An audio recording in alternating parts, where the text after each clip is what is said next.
Asante sana, Madam Chair. Tafadhali, let's take our seats. Thank you very much.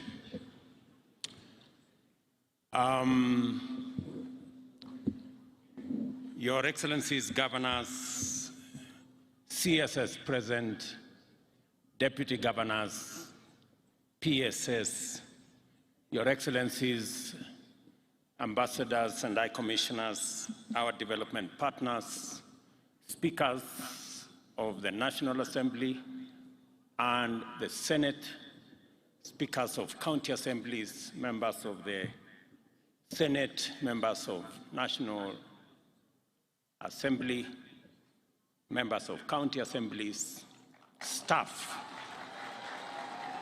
of our national and county governments, ladies and gentlemen, good afternoon.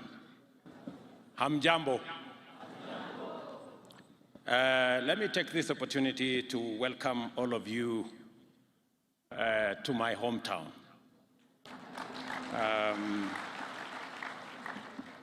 Just to give you a bit of geography, I went to primary school, pre-primary school actually, about 25 minutes drive northwest of here.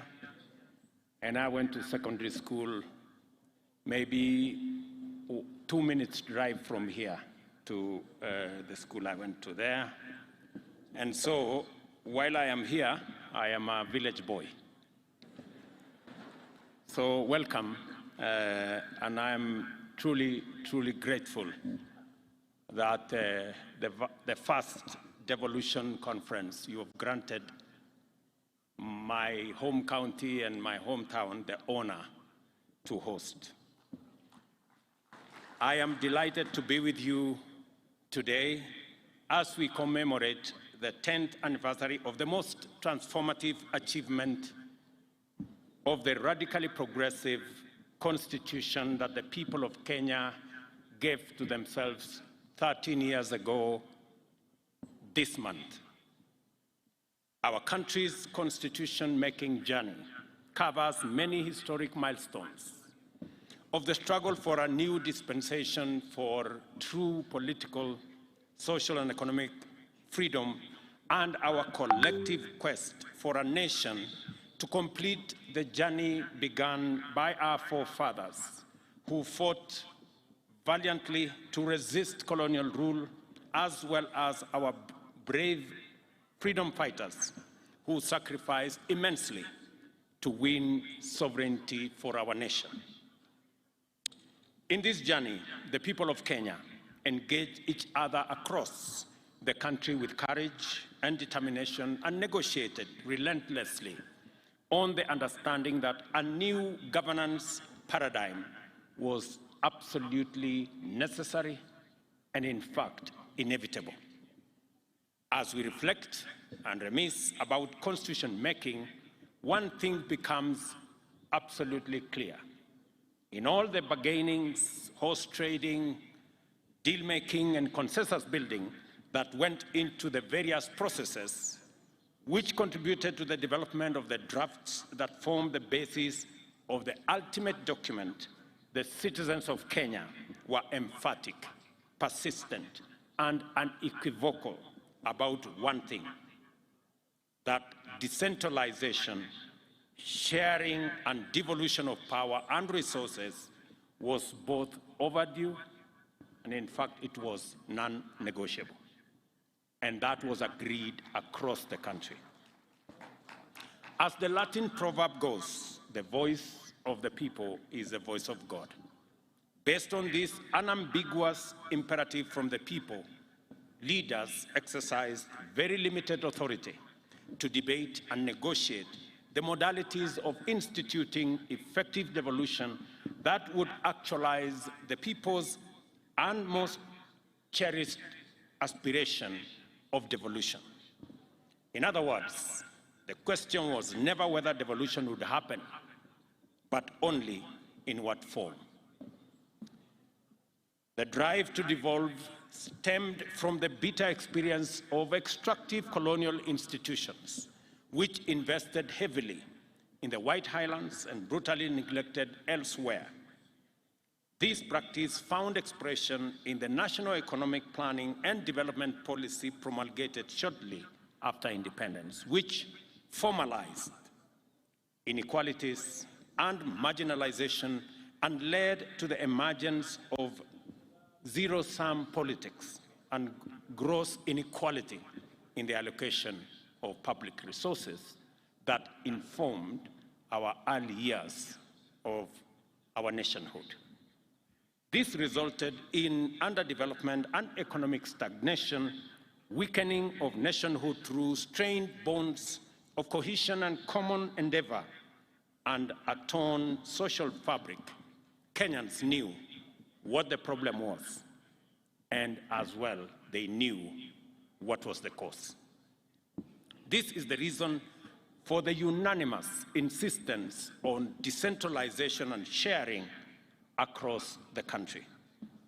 I therefore recall engaging with my parliamentary colleagues over a protracted period about how many levels of decentralization there would be and how many territorial or geographical units of devolved governance we would need. Some people went for 4 levels of governance, while others preferred only 2. An ambitious middle ground proposed 3 levels.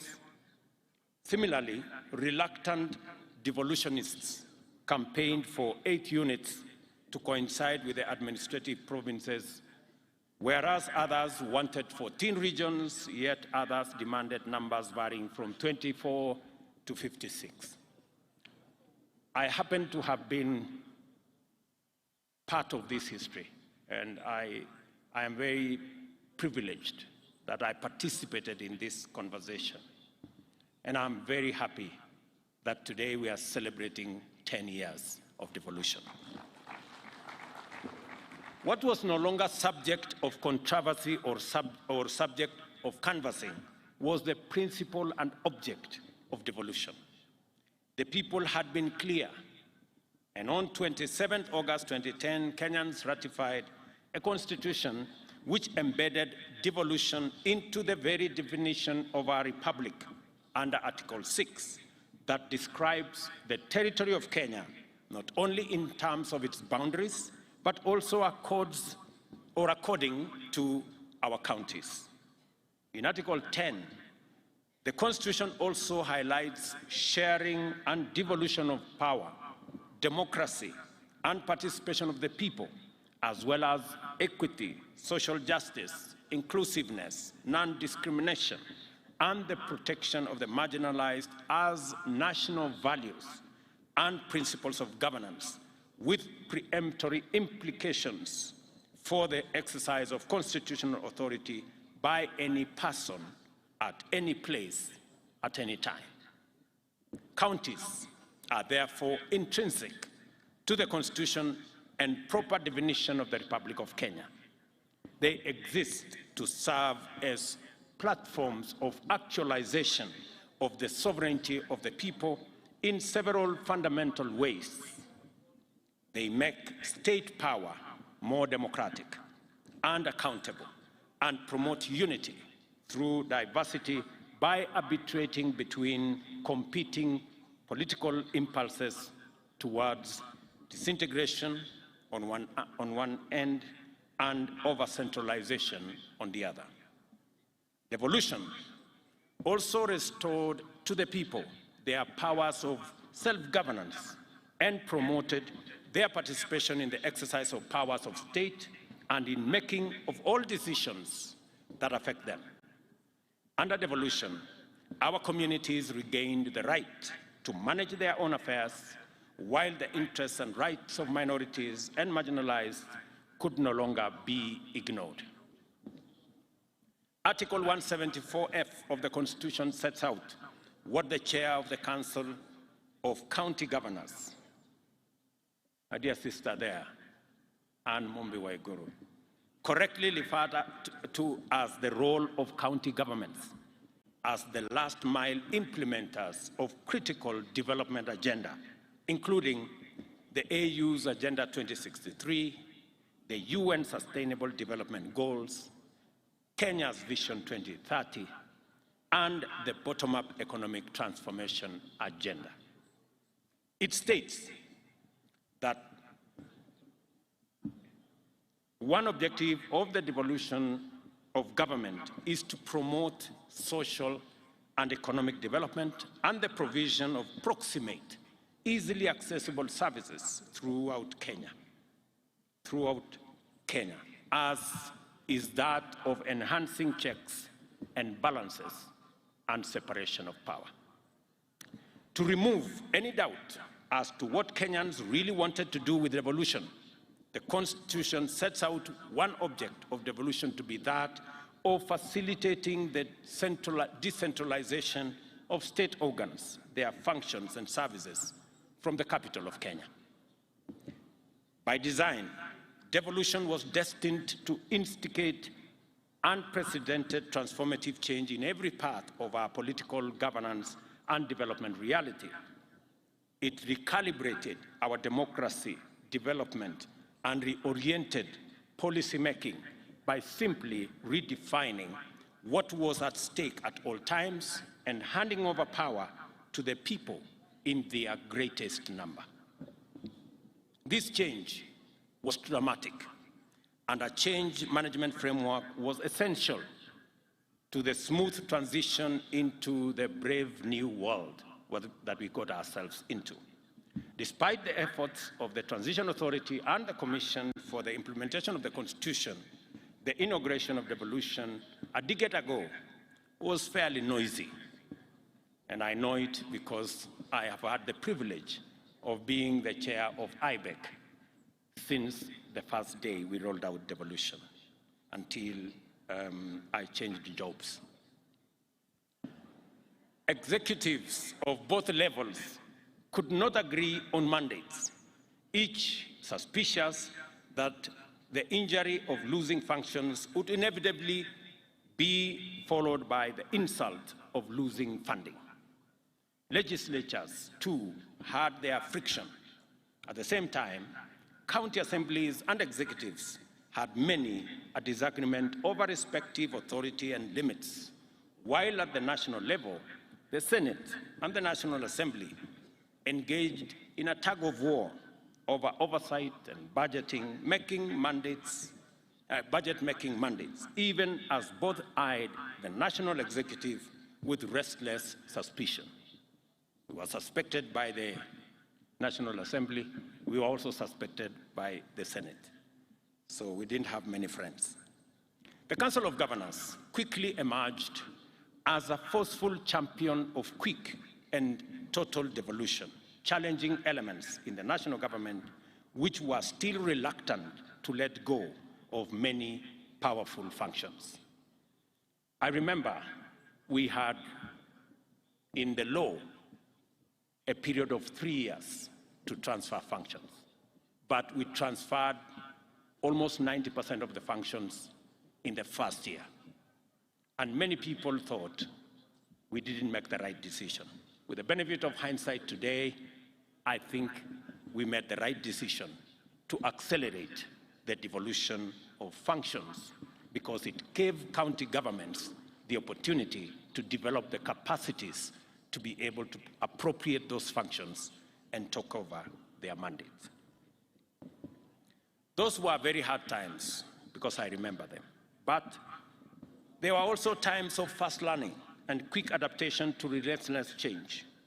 We discovered the limits of adversarial competition and zero-sum contests and recognized the power of alternative dispute resolution and patient consensus building.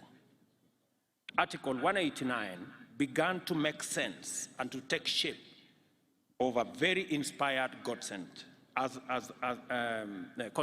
while the intergovernmental frameworks, Intergovernmental Budget and Economic Council, and the Intergovernmental Summit revealed their value because we managed to sort out many things using these frameworks in a negotiated way rather than taking things to court. Once everyone was finally clear that there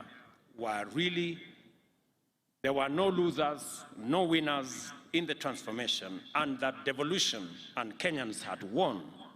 Leaders at both levels of government finally got round to recognize the brilliant genius of the people of Kenya in never once doubting the power and the promise of devolution.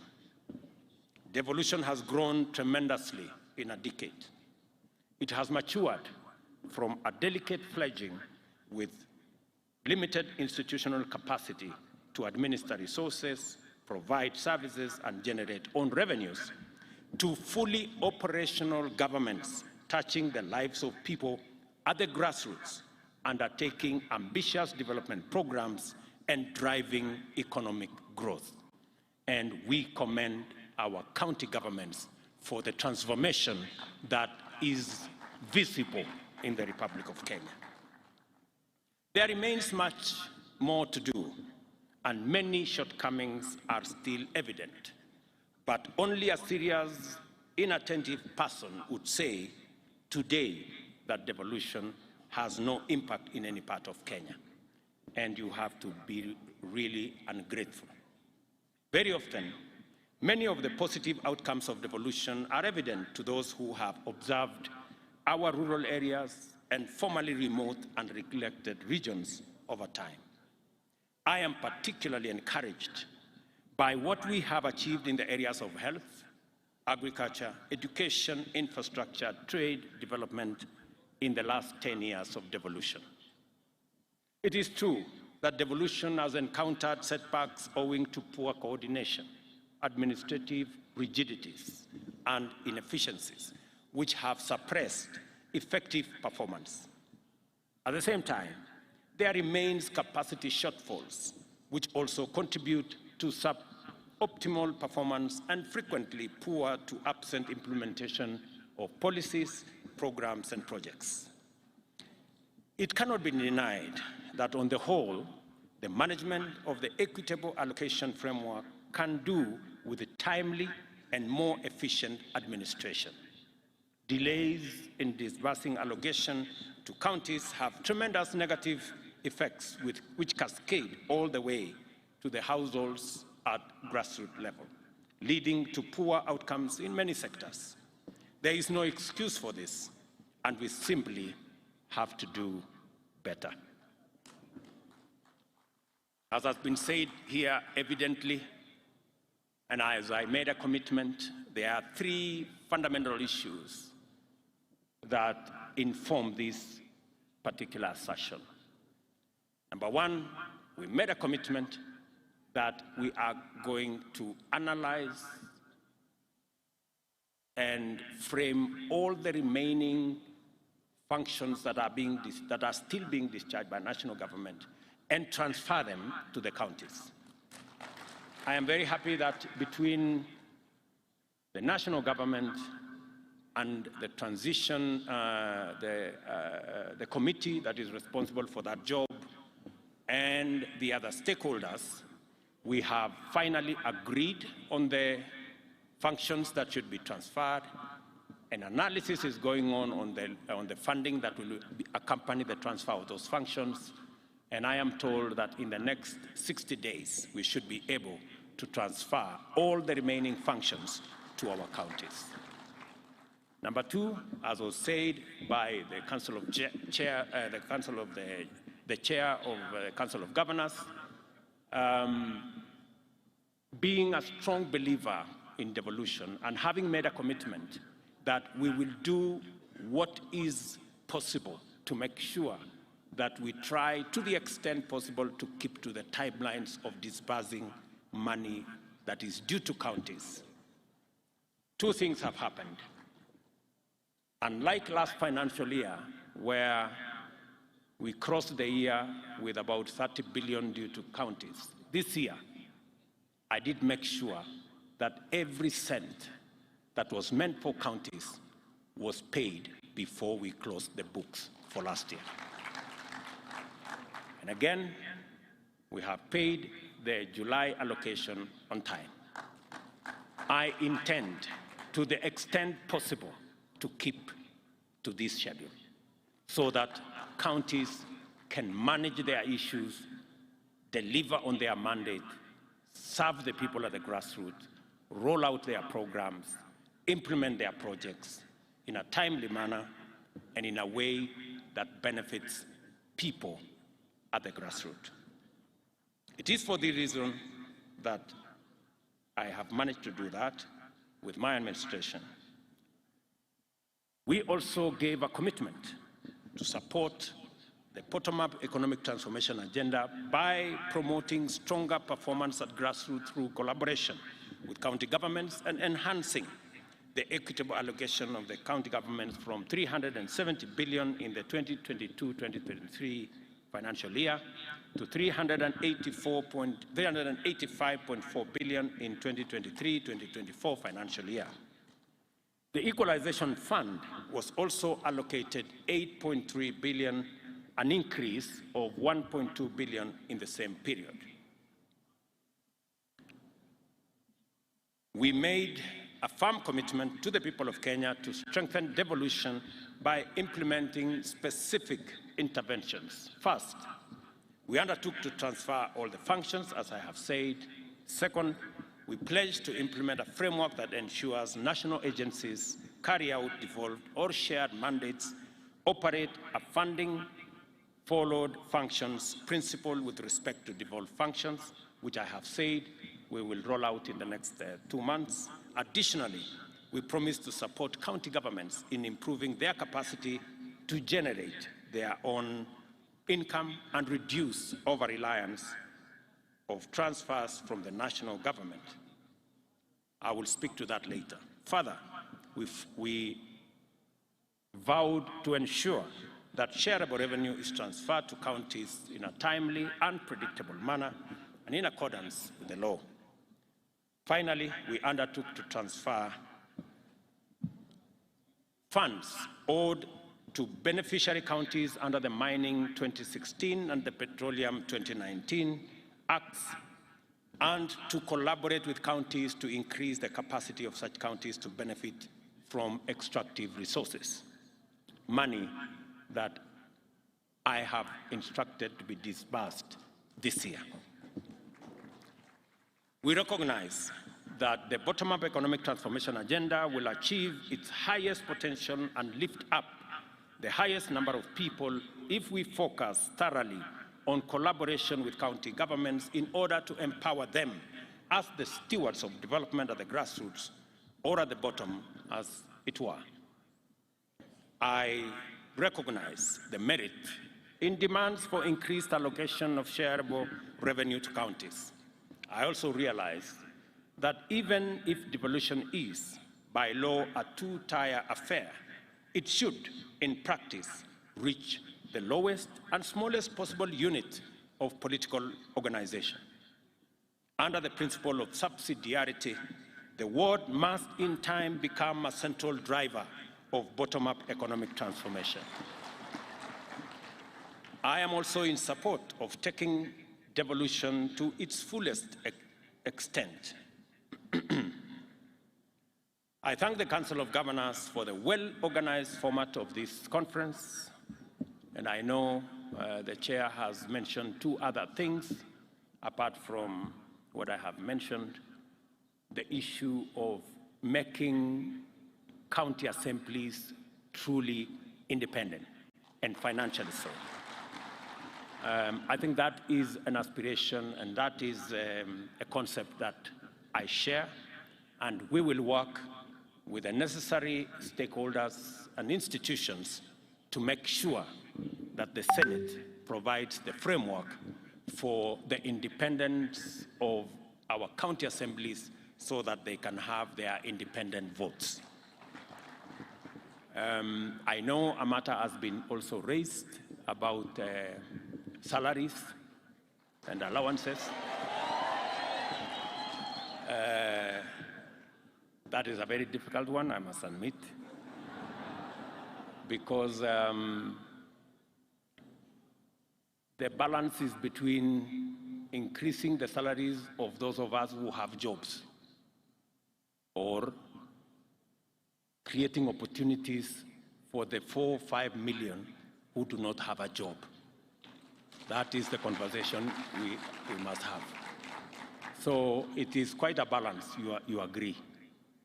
So hapo iko kizungumkuti kidogo na tutaongea. What I want to promise you is that we are going to work with all the institutions, because I have requested SRC to give us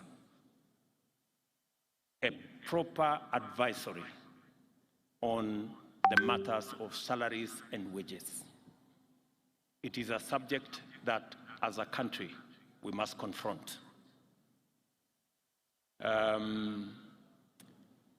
We must know that from the president to the assistant at the office, we all work for the people of Kenya. We live in the same country. We take our kids to school. We provide for their upkeep, provide for their food. We pay the hospital bills, all of us. And therefore, pay must reflect the fact that we all serve the same people. And we have come to discover, for example, that there are people who have awarded themselves salaries. People in some parastatals, people in some other institutions who earn more than the president. And you ask yourself, what is this job this fellow is doing? That is so, so there is a conversation we are going to have. So I want to tell my county members of county assembly, that is a conversation we are going to have, and you are going to be treated the same way members of parliament who are serving in the legislature will be treated. I further commend the organizers of this meeting for clarity of purpose with which they developed the headlines and the themes therein. It is time for us as a country to shift the gear into implementing devolution over the next decade. The authors and beneficiaries of devolution, who are also our sovereign employers, demand and deserve the highest possible value for their resources, which must be delivered without fail. It is therefore time to take measures to enhance efficiency and effectiveness and ensure that, with respect to every policy, program, and project, the highest standards are achieved consistently. Inevitably, this requires us to finally usher in the performance management for high quality and sustainable service delivery in our counties. We know from experience that a robust performance management framework has enabled us implement the Vision 2030 and achieve other ambitious targets with greater efficiency. We have a duty to deliver the same benefits in our counties. The next phase of implementing devolution also requires us to think long and hard about the most fundamental variable in all development agendas, that is resources. Over-dependence on allocations is beginning to unfairly constrict the frontiers of productive possibilities for the devolved units and severely limit their horizons of transformation. We see counties as the most sustainable drivers of shared prosperity and bottom-up economic transformation. Our partnership with counties in implementing aspects of our agenda has enabled us accomplish a lot of positive outcomes and outline great possibilities for future partnership. The micro and small and medium enterprise sector, jua kali and other informal hustles, agriculture, livestock, fisheries, beekeeping, and other economic activities can be transformed by increased support from county governments into sustainable pathways to higher earnings, wealth creation, and poverty reduction. The emergence of regional economic blocs and other inter-county collaborative mechanisms to kickstart broad industrial activity are a highly promising development. The possibility of consolidation and joint exploitation of opportunities also makes it possible to package competitive opportunities for local and international investors. All these opportunities have significant positive implications for county revenues and therefore revenues available for counties to implement transformation on a more ambitious scale. Of course, I must not forget to acknowledge the role played by our development partners, local and international investors, philanthropies, civil society, and other action groups, as well as volunteers and well-wishers who continue to support devolution and devolved governments. One of the purposes of devolution was not only to enhance participation and inclusion by promoting diversity, it was also to make marginalized communities and minorities to be centralized in our democracy and to be properly represented and have opportunities to participate and benefit from it. We must therefore remain vigilant to ensure that this critical imperative is realized and to be ready to undertake robust affirmative action to protect women, to protect youth, the disabled, as well as minorities and marginalized people. In her clarion call for champions of devolution, the chair of the Council of Governors enumerated various challenges faced by devolved governments, and her assessment is fairly well considered. It is important that we endeavor to resolve these challenges, and I believe that a number of commitments and interventions I have canvassed above go some way towards addressing them. One item was conspicuously absent from the chair's list. It is well known, has a long pedigree, and equally formidable legacy of devastation. Kenyans agonize continuously over it and would like to witness decisive action to bring it to an end. It is poor governance and specifically corruption, manifested through incompetence, negligence, poor professional standards, inefficiency, waste, mismanagement, and outright theft. I am happy that the plenum session set out good governance practice as one focal area for the attention of this conference because I have made my commitment to good governance and in particular decisive action against corruption very clear. On the 10th anniversary of devolution, we must use the 8th Devolution Conference to speak emphatically to an issue that must disturb all of us. As far as I can tell, it was never the spirit or intent of the people of Kenya to devolve corruption, mismanagement, and malpractice to counties. Yet, many counties have evolved into notorious epicenters of wanton looting, with everyone from the executive to the county junior staff implicated in a wild free-for-all at the expense of essential service delivery. Many innocent Kenyans are victimized, undeserved, or altogether neglected on a daily basis because of this devolved criminality. Counties must not become drivers of scandal, incubators of graft, or embezzlement hubs.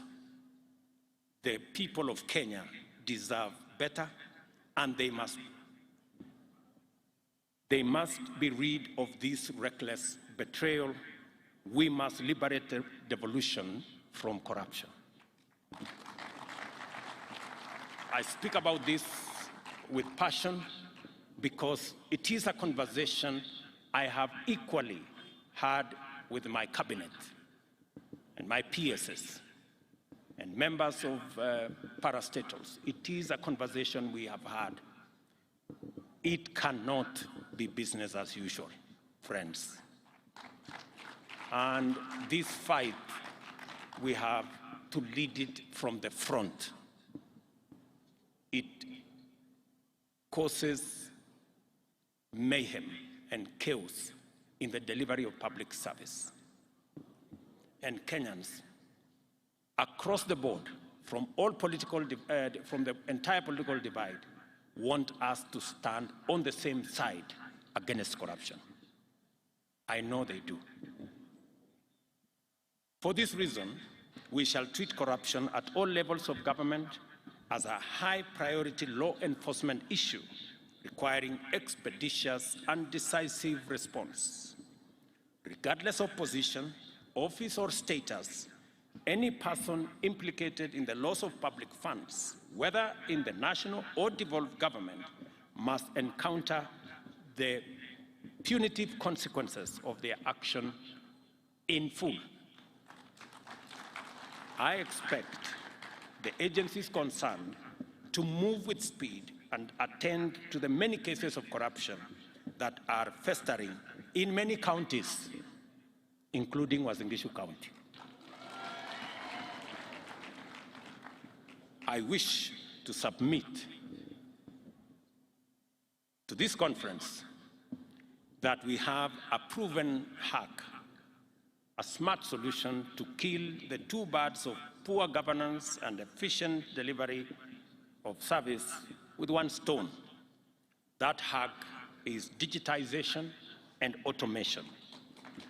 I therefore encourage you, my friends, the good people who run our county governments, to embark on the journey of integrating digital solutions and ICT to service delivery and project implementation in your counties. We are open and we are going to support all the county governments to digitize their service. I am very happy that many counties have come forward to work with the ministry responsible, the ICT ministry, and the Ministry of Interior in making sure that we digitize all our services. I have also instructed the departments responsible to work with counties if you need support in matters of raising revenue, digitizing the revenue space. We're going to work with you so that as we digitize services or collection of taxes at KRA and other areas, we are ready to work with the counties to make sure that we support the counties as is required of us by the law in making sure that you too are part of this digitization and automation process. Let me make a summary, let me make a summary in a very short way of where I think what I have said in many words. There are 5 points which I want to put across to my friends, leaders who are here. I know we have ministers here, we have governors here, and all our executives are here. We have PSS, we have CEOs, we have CECs, we have very senior staff from all our counties. It is said that you cannot do the same thing in the same way over and over and expect different results. It is actually a streak of madness if you expect anything different. So, as a country, we have a historic moment to take this country to the next level. I want to persuade governors who are here. We have a historic moment. I want to persuade ministers who are here and Kenyans who are listening to us. We have a historic moment as a nation to change the trajectory of our nation and to unlock the great potential that Kenya has always been and make it a reality for our people. And we just need to do a couple of things. Let me just give a few examples. Today, we import 520 billion of food items every year. Every year, from edible oil to wheat, to sugar, to rice, you know, things that we can produce in Kenya. We must undertake, my buddies, commoners, we must agree that it is time. We have the human capital, we have the resources, we have the land to produce all these items in Kenya, save ourselves foreign exchange, improve the earnings of our farmers, and improve the general wealth of our population. Because this 520 billion is a market that we don't have to look for. It is a market that is already in Kenya. All we need to do is to produce and satisfy that market. So, edible oil, for example. I have had a conversation with many governors. I last had the last conversation with Governor Wanga from Homa Bay. We've had this conversation from Migori, Homa Bay, Kisumu, Siaya, Busia, Kakamega, Bungoma. We are spending 120 billion every year to import edible oil. We can produce this edible oil in Kenya. Those 6 counties, including the ones at the coast, from Lamu, Tana River, Kilifi, a bit of Mombasa, and Kwale, we can produce. And we are now working on a program, and I want to ask my friends, the governors, to work with us so that we can stop importing products that our farmers can produce. Palm oil is one space we're going to work on with you. We have already identified where we are going to get the seeds. We want to work with you to get the farmers, to get the areas. We've already done a bit of work in that space, number 1. Number 2, sunflower. We are already importing seeds, 200,000 tons. We want to begin the planting. We have identified the counties, we've sensitized the counties to begin in October to plant for sunflower. Go down to canola, go down to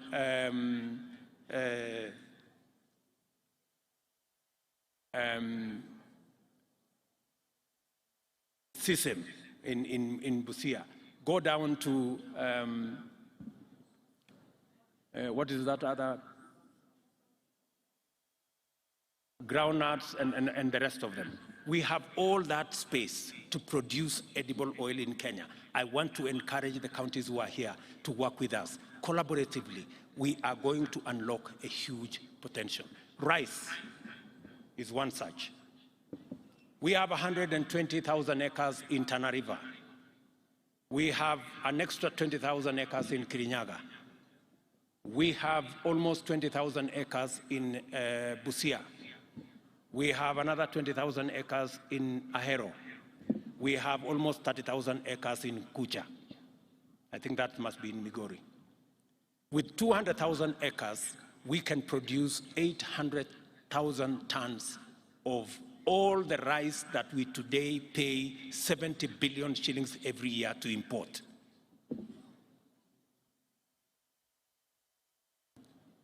The numbers are there, the farmers are there. We have what it takes to do all that. Let me also say something about sugar, which we are sorting out, cotton, which we are already disputing, seeds, livestock. We have 650 milk coolers that shortly we will be distributing to counties to support our dairy, make sure that dairy and milk is of the quality that gives us more money. The whole space about leather and meat and what we are doing in that space. Good people, we must stop importing these 520 billion shillings every year that our farmers can produce in Kenya, and we need to work together to make sure that that's not what happens. Number two,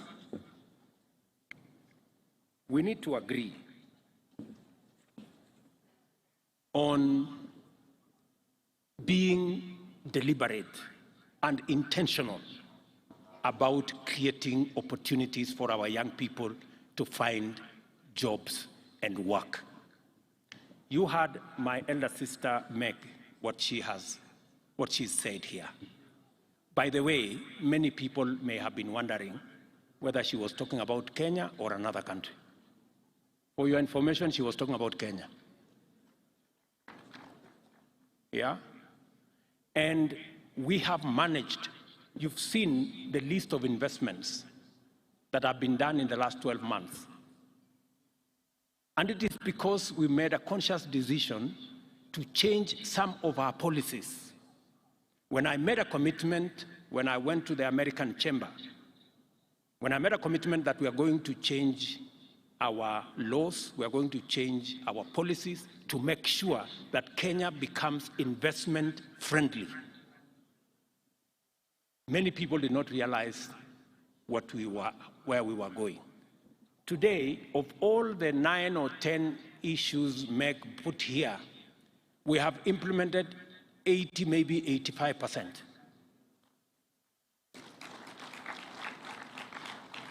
We are remaining with 1 or 2, which take a bit longer.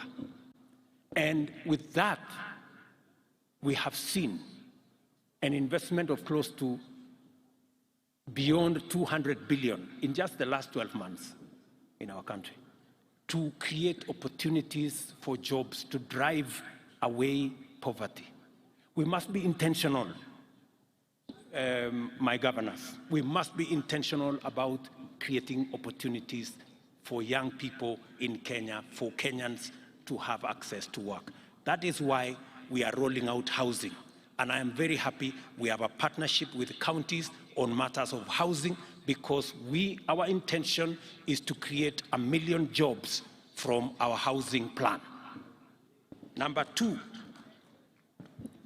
we are targeting, because when you heard the American ambassador say, companies are giving accounts, witness accounts, that our Kenyan workforce, human capital, is the best globally.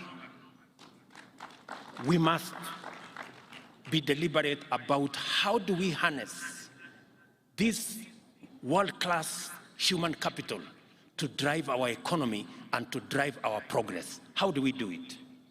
Number one, we made a conscious decision this year that we are going to invest more in sharpening that human capital by investing more in education. It is the reason why our budget this year on education went to 630 billion, the highest in the history of Kenya.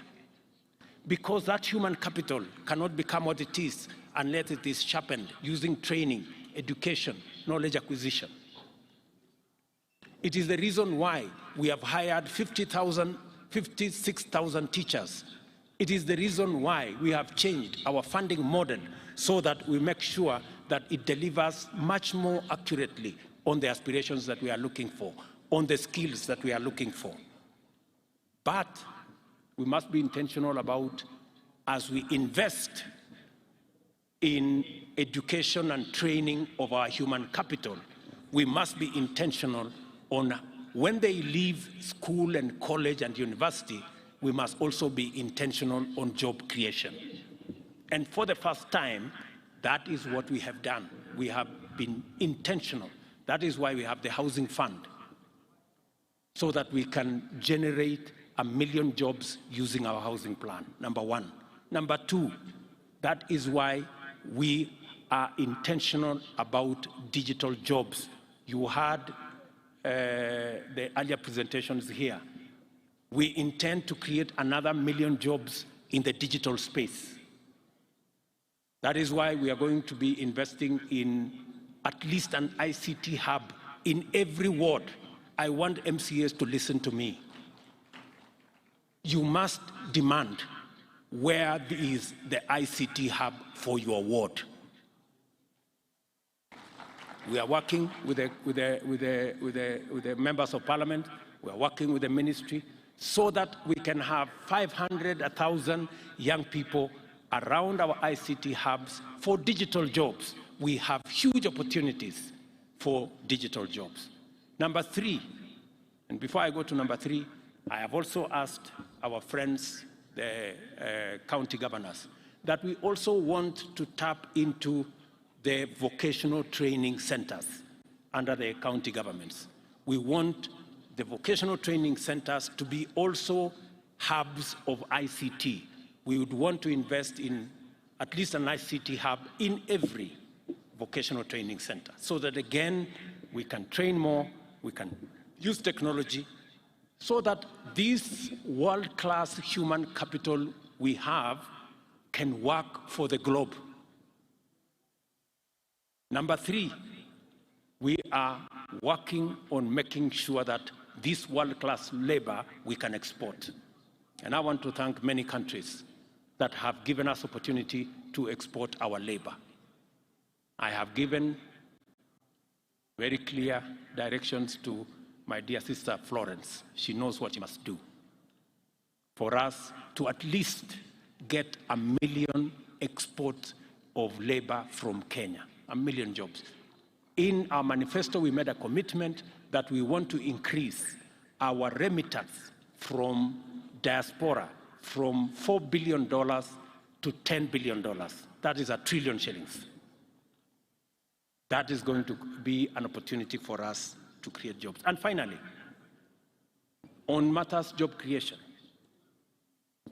we have advertised, I think, the first 14 county aggregation and industrial parks. We have already gazetted, I think, 5 special economic zones. It is one of the conversations we had with the American Chamber of Commerce. You just heard the opportunities. The American market alone is expecting more apparels from Kenya. That is why we are establishing a special economic zone in Busia, in Eldoret here, in Naivasha, in Dongokundu, in Sagana, in Del Monte, down there, and we are looking for additional land so that we can increase the scope of our exports into the globe. We have huge markets waiting for our products out there.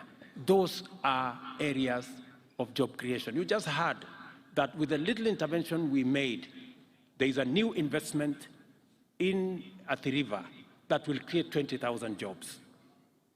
These are opportunities, and I really want to have a conversation with the county governments so that they too can take up and pick up these opportunities and drive them. I wanted to say this. We must be intentional, we must be deliberate about creating opportunities for Kenyans to work so that we can improve their incomes and we can drive our progress. Number 3, partnership. My friends, governors, I'm really asking you to work with the national government. In this national administration, you have a partner and a friend. We have no intention whatsoever to take over any county function. We have no intention, and I want to say on this platform, all we want is to support the county governments for them to achieve their mandate, and we will support you to the extent that you want us to support you. Yeah? Because we do not want to take over any function. We want to help, because the success of every county is the success of Kenya. Because we do not have citizens that belong to the national government. We have only one citizen. Those who elected you are the same who elected the national government. Sindio wangwana. So hapo ndio mimi niko. So issues like UHC, we want to work with you. Community health promoters, we have already agreed on a formula. We will co-fund the 100,000 community health promoters. We are going to equip them as national government. We are going to work together to make sure that delivery of health products, health services is efficient and reaches the last mile, and counties are best placed to do that. We need to work together on markets. As you have seen, markets is run by counties. But as you also know, in my campaign, Mama Mboga was front and center of my campaign. I simply cannot walk away from them. So I have to build these markets. And we intend to build 400 markets across Kenya, maybe 500. We're going to spend about 20 billion in building the markets. The markets will be handed over to the counties. You guys will run the markets the way you want. You will decide who is in those markets.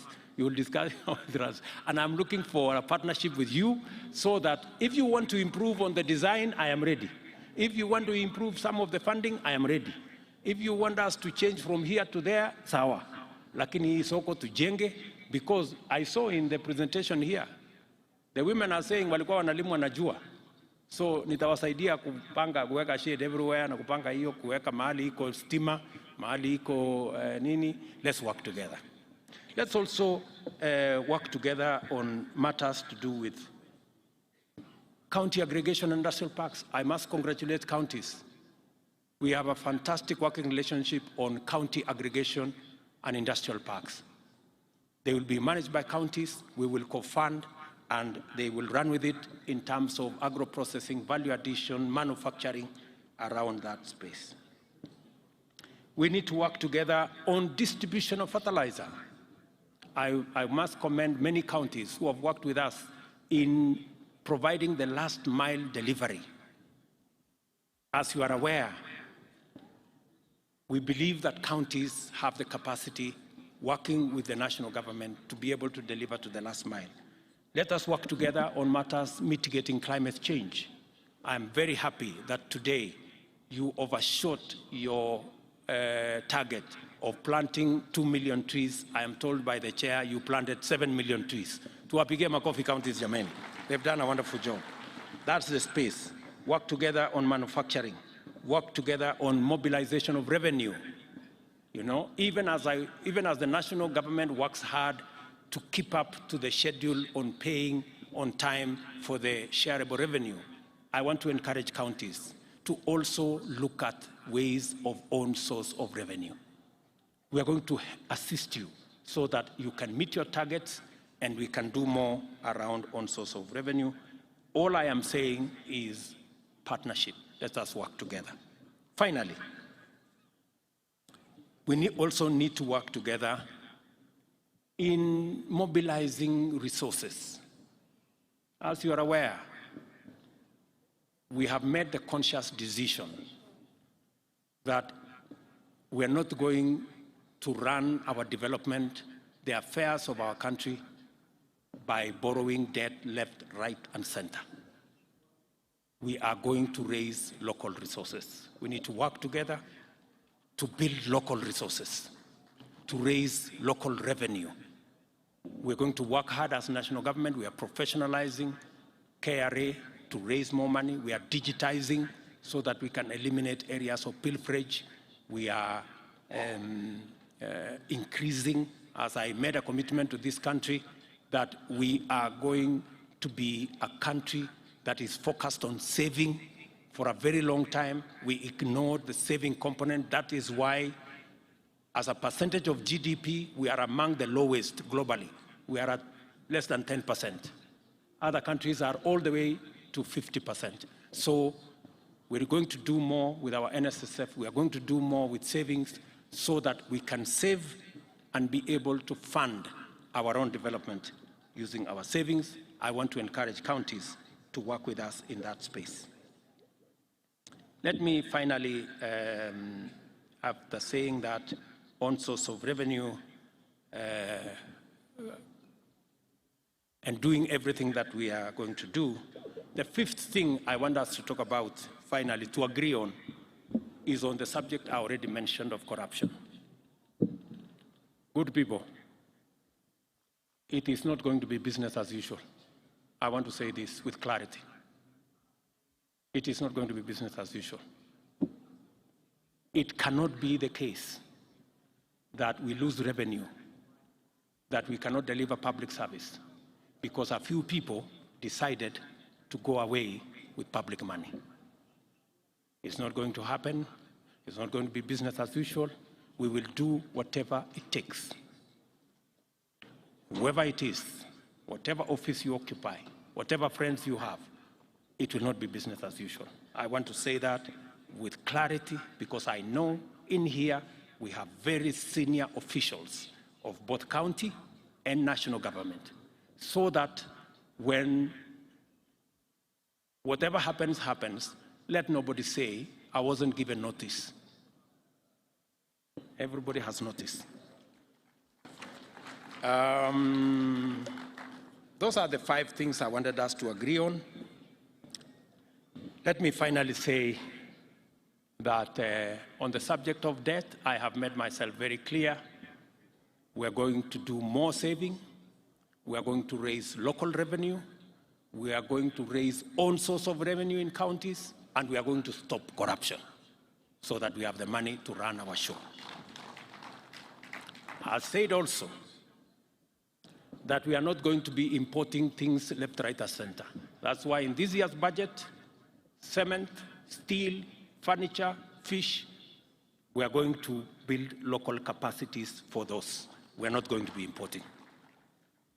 And as I have said, it cannot be the case that every other time we think, we are thinking of how to import more. Let me finally say, as I said, we are not going to subsidize consumption. We are going to promote and we are going to invest in production. That's what we're going to do. It cannot be that we are importing edible oil, we are importing all the other food items from rice and everything else, as I said earlier. We have to have a paradigm shift. We need to invest in production. And I am very proud of our farmers. Our farmers, if there are any patriotic people in Kenya, it is our farmers. Just with the reduction of fertilizer from 6,000 something to 2,500, they have done an extra 200,000 acres of crop. If you see in Kenya everywhere, our farmers are doing a phenomenal job in producing food for us as a country. So instead of subsidizing that corner, we are going to be promoting production. I know there is, I saw some story today in one of the dailies who said we've gone back to subsidies on oil products. Let me tell the country that we will not go back to subsidies of any nature that distort things and causes us a lot of unnecessary leakage. If the Nation newspaper would bother to understand the facts, we are making prudent and proper use of the Petroleum Development Levy that is provided for in the law. It is meant to develop the petroleum industry, and it is meant to stabilize prices whenever we have unintended hikes. Instead of the nation commending us for using the Petroleum Development Levy as was provided for in the law, they have decided to be negative. And that is how we suffer as a country. All the positive things that are made by our friends are destroyed by the very negative things that we say about our country. I hope that the Nation newspaper has learned something from what Meg said, and that they will stop this tirade against the people of Kenya and against the government of Kenya, unless they have another country that they belong to. I'm told they are owned by some people who don't live in Kenya. Maybe that's why they don't give a damn about what happens to our country. Let me finally, I've said finally several times, but you have to forgive me. I am also in my hometown, so I am allowed to do a few things. So I think I have said everything I wanted to say. I'm really happy that we are doing this. We are having this meeting of minds. I want to promise my colleagues, governors who are here, that I have every intention working with them to promote everything they are doing. And whenever they need any support from me or from the national government, we will be ready. I know our development partners have done a phenomenal job in working with us to plug the gaps that occasionally exist. And I must commend them. I must commend our development partners. They have been a very useful resource for us as a government, and we will continue to work with you. In a very special way, I must commend my elder sister, Meg Whitman. That lady is phenomenal. Hata nyinyi mnakubali, huyu mama ameongea kuliko sisi wote. Ni kweli ama si kweli? Mbona tusimpigie makofi? Simameni tupigie makofi huyu mama.